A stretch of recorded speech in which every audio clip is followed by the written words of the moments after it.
Welcome to our YouTube channel. हमारे YouTube channel में आपका स्वागत है। आज हम पढ़ेंगे, कल हमने पार्ट 1 देखा था, आज हम पार्ट 2 देखेंगे जिसमें हम मगध के बारे में पढ़ेंगे।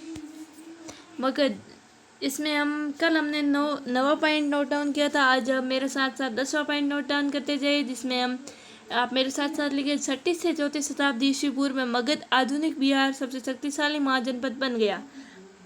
इसके कई कारण थे। इसी प्रकार डैश, इसमें आप पहला पॉइंट लिखिए कि मगध क्षेत्र में खेती की उपज 80 होती थी। लोहे की खदानें आसानी से उपलब्ध थी। तीसरा पॉइंट, जंगली क्षेत्रों में हाथी उपलब्ध थे। गंगा और उसकी उपनदियों से आवागमन सस्ता होता सुलभ होता था। इसमें कि मगध की जो विशेषता है, उसमें पहली विशेषता है कि मगध की खेती की उपज अच्छी होती थी। वहाँ पर लोहे की खदानें होती थी जो कि उद्योग के लिए काम आती थी और वो आसानी से उपलब्ध हो जाती थी। जंगली क्षेत्रों में हाथी उपलब्ध थे, जो हाथी बहुत ही महत्वपूर्ण है क्योंकि मगध के लिए महत्वपूर्ण था, क्योंकि हाथी वो सेना के लिए बहुत ही काम आते थे। गंगा और उसकी उपनदियों से आवागमन सस्ता व सुलभ होता था। ये आप मेरे साथ साथ नोट डाउन करते जाइए। अभी हम देखेंगे कि 10वें का पहला सब पॉइंट, आरंभिक जैन और बौद्ध लेखकों ने मगध की महत्ता का कारण विभिन्न शासकों के साथ नीतियों को बताया है। इन लेखों के अनुसार बिंबिसार, अजातशत्रु और महापद्मनंद जैसे प्रसिद्ध राजा अत्यंत महत्वाकांक्षी शासक थे। आरंभिक जैन और बौद्ध लेखकों ने बताया मगध की जो महत्ता है उसमें वो बिंबिसार, अजातशत्रु और महापद्मनंद जैसे महत्वाकांक्षी शासक का जो नीतियां हैं वो ही मगध की महत्ता का कारण है। ये 10वें का फर्स्ट सब पॉइंट है। अभी आप 11 पॉइंट मेरे साथ साथ नोट डाउन करते जाइए। 11 पॉइंट, प्रारंभ में राजगाह, जो आधुनिक बिहार की राजगीर है, जो आधुनिक बिहार को मगध जो राजधानी थी। प्रारंभ में राजगाह आधुनिक बिहार के राजगीर का प्राकृत नाम है। मगध की राजधानी थी। मगध की राजधानी राजगाह थी, जो वर्तमान में बिहार में स्थित है। राजगाह का अर्थ होता है राजा का घर, जहाँ राजाओं का निवास हो उसे राजगाह कहते हैं। ये आप नोट करके लिखिए कि राजगाह का अर्थ डैश राजाओं का घर। ये बहुत ही इम्पोर्टेंट है, आप इसे नोट डाउन कर दीजिए। इसमें आप पहला पॉइंट लिखिए कि पहाड़ियों के बीच बसा राजगाह एक किलेबंद शहर था। जो पहाड़ियों के बीच था वो किलों से घिरा हुआ शहर था। 4वीं शताब्दी ईस्वी पूर्व में पाटलिपुत्र को राजधानी बनाया, जो अब पटना कहा जाता है। पाटलिपुत्र जो वर्तमान में पटना के नाम से जाना जाता है, उसको राजगाह ने राजधानी बनाया था। एक आरंभिक साम्राज्य, अभी हम पढ़ेंगे एक आरंभिक साम्राज्य के बारे में। तो आप बड़ी हेडिंग डालिए, एक आरंभिक साम्राज्य। इसमें आप 12वां पॉइंट नोट डाउन करते जाइए कि मगध के विकास के साथ साथ मौर्य साम्राज्य का उदय हुआ।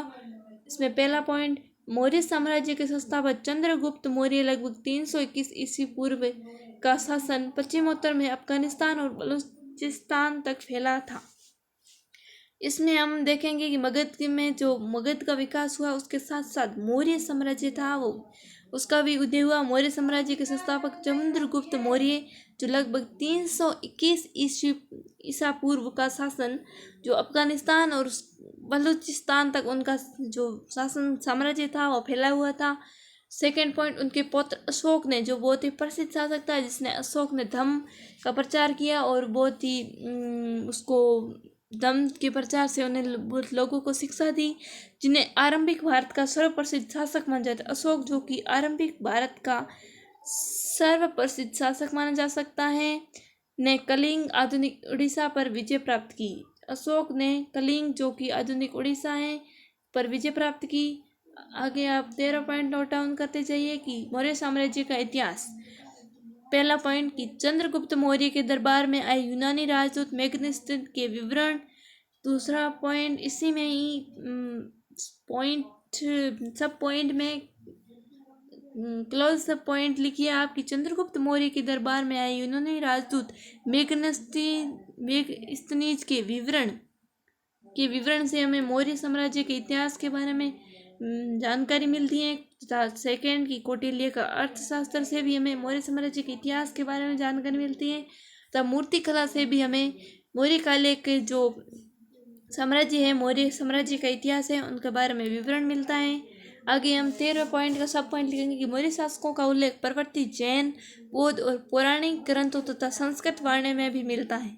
मौर्य शासकों का उल्लेख है वो जैन, बौद्ध और पौराणिक ग्रंथों तथा संस्कृत वाणी में से भी मिला है। इसमें सेकंड सब पॉइंट, पत्थरों और स्तंभों पर मिले अशोक के अभिलेख प्राय सबसे मूल्यवान स्रोत माने जाते हैं। जो अशोक के अभिलेख हैं जो सबसे मूल्यवान है। अशोक ने सर्वप्रथम अभिलेख प्रारंभ किए और अभिलेख के माध्यम से ही लोगों को संदेश देना प्रारंभ किए। अभिलेख जो कि पत्थरों जैसे कठोर पत्थर जैसे जो होते हैं उन पर अपने जो भी संदेश भिजवाना चाहते थे वो लोगों तक पहुंचाने के लिए अभिलेख का माध्यम उपयोग में लिया जाता था। उसमें हम सभी दो पॉइंट नोट डाउन करते जाएंगे कि अशोक पहला सम्राट था। मौर्य साम्राज्य का अशोक पहला सम्राट था जिसने अधिकारियों और प्रजा के लिए संदेश प्राकृतिक पत्रों और पोलिश किए हुए स्तंभों पर लिखवाया था।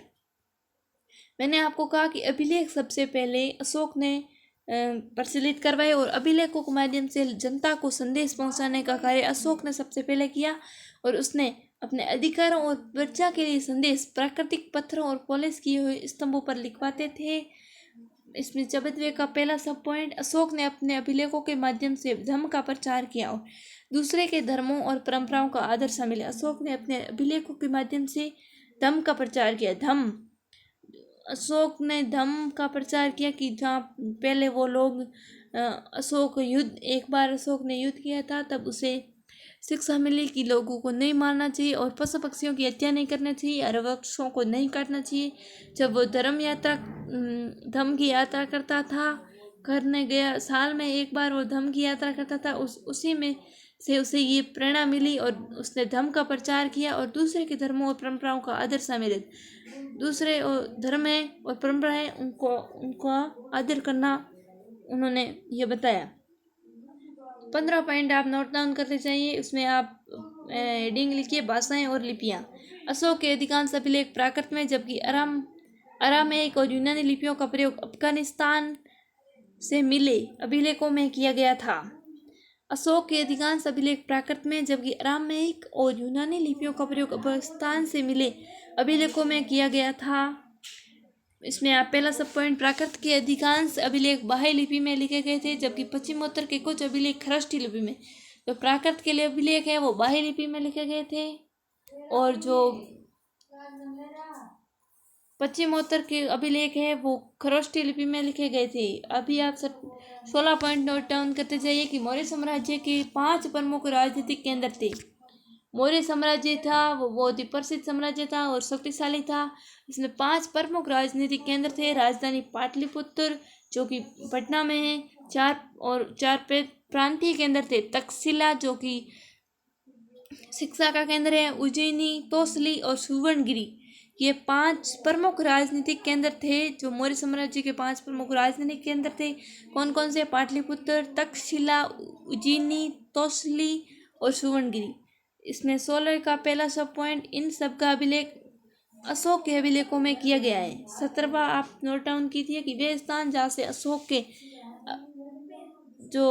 के अभिलेख मिले हैं वो क्रमश हैं। अशोक के 3 अभिलेख, जो बड़े अभिलेख, छोटे लघु अभिलेख, स्तंभ अभिलेख, इनके बारे में आप जानेंगे कि महाशिलालेख।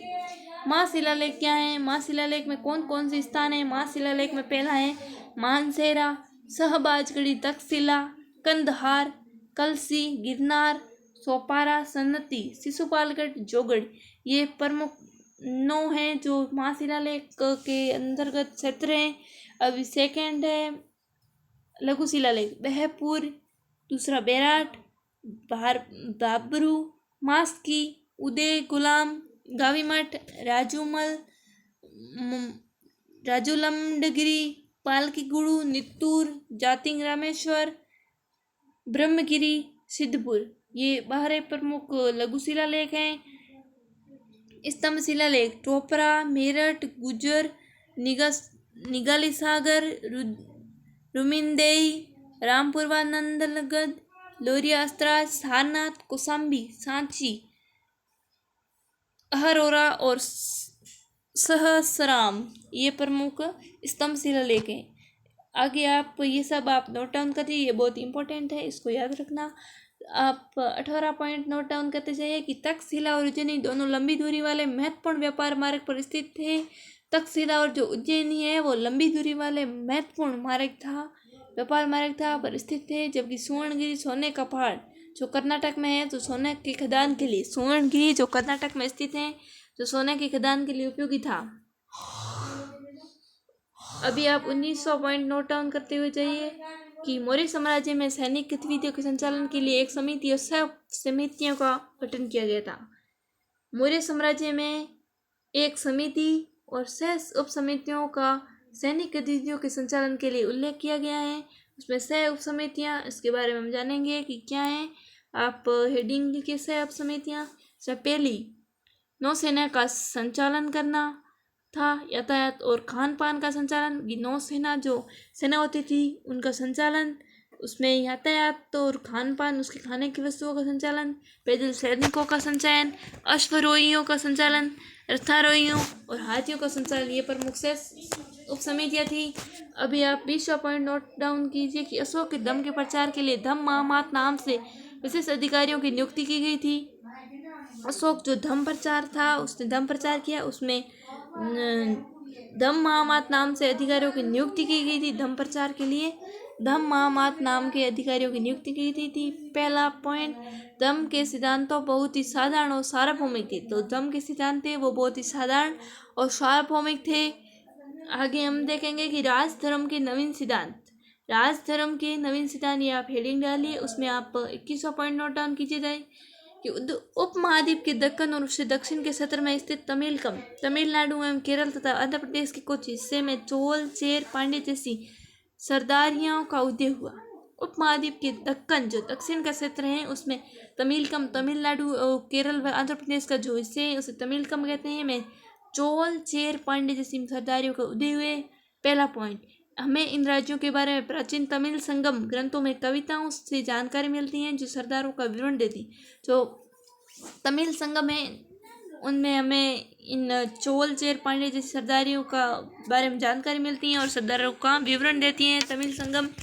2200 पॉइंट आप नोट डाउन कीजिए कि मध्य और पश्चिम भारत के क्षेत्रों पर शासन करने वाले सातवाहन लगभग द्वितीय शताब्दी ईसा पूर्व से द्वितीय शताब्दी ईस्वी तक और उपमहाद्वीप के पश्चिमोत्तर और पश्चिम में शासन करने वाले मध्य एशियाई मूल के शासक लंबी दूरी के व्यापार द्वारा राजस्व जुटाते थे। 22 पॉइंट में आप लिखेंगे कि मध्य और पश्चिम भारत के क्षेत्रों पर शासन करने वाले सातवाहन जो कि लगभग द्वितीय शताब्दी ईसा पूर्व से द्वितीय शताब्दी ईस्वी तक जो शासन करने वाले मध्य एशियाई मूल के शासक और लंबी दूरी के व्यापार के लिए राजस्व चुकाते थे। अभी आप हेडिंग डालिए कि सरदार और सरदारी, सरदार और सरदारी में क्या अंतर है। सरदार एक शक्तिशाली व्यक्ति होता है, जबकि जो जिसका वंशानुगत भी हो सकता है और नहीं भी। जो सरदार है वो एक शक्तिशाली व्यक्ति है और जिसका पद वंशानुगत भी हो सकता है और नहीं भी। सरदार के कार्यों में विशेष अनुष्ठान का संचालन, युद्ध के सैन्य नेतृत्व करना, विवादों को सुलझाने में मध्यस्थता की भूमिका निभाना शामिल है। इसमें आप नोट करके लिखिए कि सरदार एक शक्तिशाली व्यक्ति होता है जिसका पद वंशानुगत भी हो सकता है, मतलब कि कुल के अनुसार हो सकता है और नहीं भी, जो संभव हो। सरदार, पहला सब पॉइंट, सरदार के कार्यों में विशिष्ट अनुष्ठान का संचालन, युद्ध के समय नेतृत्व करना और विवादों को सुलझाने में मध्यस्थता की भूमिका निभाना शामिल है। सेकंड सब पॉइंट, वह अपने अधीन लोगों से भेंट लेता है जबकि राजा वसूली कर देते हैं। जो सरदार है वो अपने अधीन लोग हैं उससे भेंट लेता है, लेकिन जो राजा है वो कर वसूली करते हैं लोगों से, वो कर के रूप में भेंट लेता है, जबकि जो सरदार है वो लोगों से भेंट लेता है। सरदारी में सामान्यतः कोई स्थायी सेना या अधिकारी नहीं होते। जो सरदार होते हैं वो अपनी कोई स्थायी सेना या फिर अधिकारी नहीं रखते, जबकि राजा हैं वो अपनी स्थायी सेना रखते हैं। इसमें आप 23 पॉइंट नोट डाउन कीजिए कि राजाओं के लिए उच्च स्थिति प्राप्त करने का एक साधन विभिन्न देवी देवताओं के साथ जुड़ना था। राजाओं के लिए उच्च स्थिति प्राप्त करने का एक साधन विभिन्न देवी देवताओं के साथ जुड़ना था। पहला सब पॉइंट, मध्य एशिया से लेकर पश्चिम और उत्तर भारत तक शासन करने वाले कुषाणों ने अपने नाम के आगे देवपुत्र की उपाधि भी लगाई थी। मध्य एशिया से लेकर पश्चिम और उत्तर भारत तक शासन करने वाले कुषाणों ने अपने नाम के आगे देवपुत्र, देवों के पुत्र की उपाधि भी लगाई थी। इसमें सेकंड सब पॉइंट, कुषाण शासकों के राजधर्म का सर्वोच्च प्रमाण उनके सिक्के और मूर्तियों से प्राप्त होते हैं। जो कुषाण शासक थे उनके जो राजधर्म का सर्वोच्च प्रमाण है वो उनके सिक्के, जिन पर उनकी और मूर्तियों से उनका राजधर्म का सर्वोच्च प्रमाण मिलता है। तीसरा सब पॉइंट, मथुरा के पास माठ और अफगानिस्तान के एक देवस्थान पर कुषाण शासकों की मूर्तियां मिली। मथुरा के पास जो माठ है और अफगानिस्तान के देवस्थान पर कुषाण शासकों की मूर्तियां मिली है। अभी आज हमने कुषाण शासकों के बारे में और मगध के बारे में पढ़ा। कल इसी के साथ ये पार्ट 2 समाप्त होता है। कल मैं आपके लिए नया पार्ट 3 लेके आऊँगी। और मेरे चैनल के साथ जुड़ने के लिए धन्यवाद। और मेरे इस वीडियो को ज़्यादा से ज़्यादा लोगों के पास शेयर कीजिए और चैनल को सब्सक्राइब कीजिए।